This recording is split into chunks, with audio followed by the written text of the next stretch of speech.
পদ্মা সেতুতে নগদবিহীন এবং বিরতিহীন electronic toll collection সিস্টেমের পরীক্ষামূলক কার্যক্রম শুরু হয়েছে।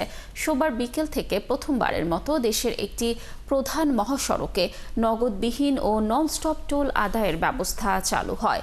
নতুন এ ব্যবস্থায় আর টোল প্লাজায় গাড়ি থামাতে হবে না। নির্দিষ্ট ইটিসি লেন ব্যবহার করে নিবন্ধিত গাড়িগুলো ঘন্টায় সর্বোচ্চ ৩০ কিলোমিটার গতিতে সেতু পার হতে পারবে। ১০ থেকে ১৫ দিন এভাবে পরীক্ষামূলক কার্যক্রম চলবে। এরপর ঊর্ধ্বতন কর্তৃপক্ষ অনুমোদন দিলে এটি পুরোপুরি চালু হবে।